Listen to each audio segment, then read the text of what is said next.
When one thinks of arts and crafts, some think about Pinterest projects, cutting up papers, glitter, and eating glue. We're not going to talk about that kind of arts and crafts today. We're going to talk about the arts and crafts movement, which began long ago around 1880 and created a great impact in our design history, which later affected our economy and lifestyles, and not to forget the architecture around us. Before the movement came to effect, the Industrial Revolution was of great dominance and everything was mass produced.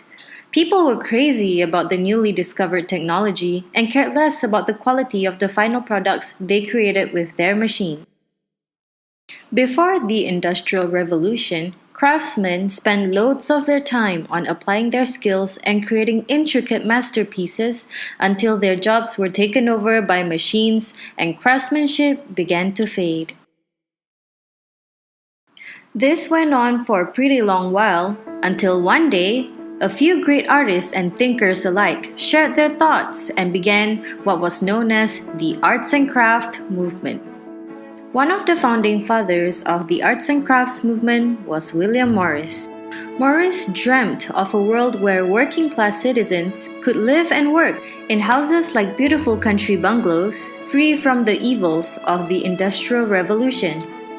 There were a lot of downsides to the Industrial Revolution. Despite the new manufacturing technologies and techniques, the Industrial Revolution used division of labor to speed up the manufacturing process for mass production and to save costs.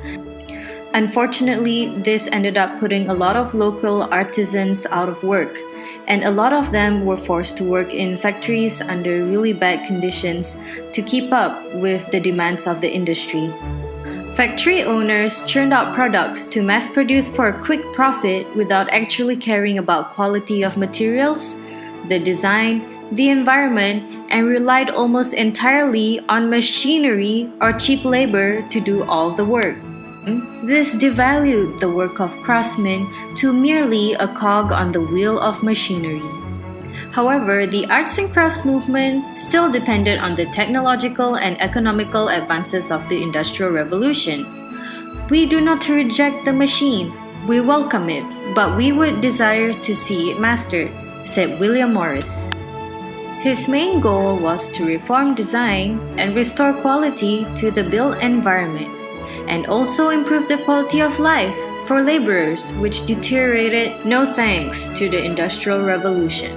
He believed this movement could change the lives of many urban dwellers in Britain who were affected by bad wages, such as a huge wage gap between the rich and the poor, the use of child labor in factories, and the diseases that came from the lack of protection in the terrible working conditions in those factories, and bad housing, as all the people from the rural areas ended up moving to the high-density urban areas. He wanted buildings to fit the landscape to reflect vernacular tradition, which was a high ideal of British society. And he wanted them to use local materials and also source from local artisans and eliminate their homes from overly ornamented designs, which were frequently used in houses at that time because the Victorian style was immensely popular. And people overcrowded their homes with ornamentation and products from the Industrial Revolution, which were deemed tasteless by Morris and others alike. He wanted arts and crafts to be a movement for everyone, regardless of their symbol of status, to enjoy. You don't need so much furniture to make your house nice, and you don't need to be rich to have all the nice things, thought Morris. So, in 1861, he formed Morris, Marshall, Faulkner & Co., shortened as Morris & Co., with a showroom in London for the design and manufacture of a great variety of furnishings, including furniture, wallpapers, textiles, stained glass, and ceramics, all handmade with love, with a little help of machines, of course.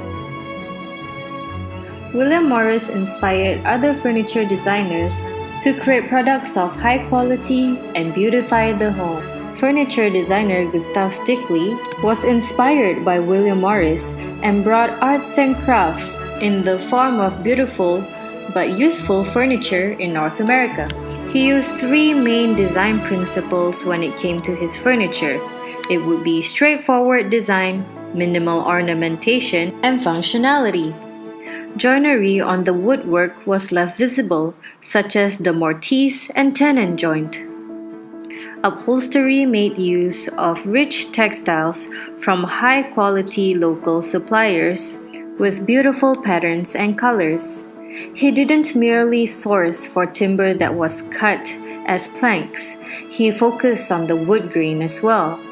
After that, he applied traditional techniques such as ammonia fuming to add color to the timber furniture.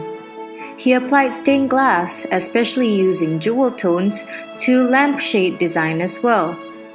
And each product was one of a kind.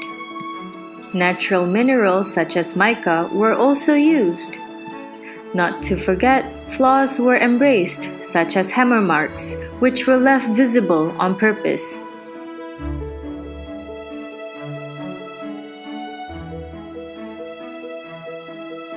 One of the architects from North America, whom was also influenced by the arts and crafts movement, was Frank Lloyd Wright. Although he was one of the major figures in the Prairie School of Art, he also shared the same convictions arts and crafts theories had.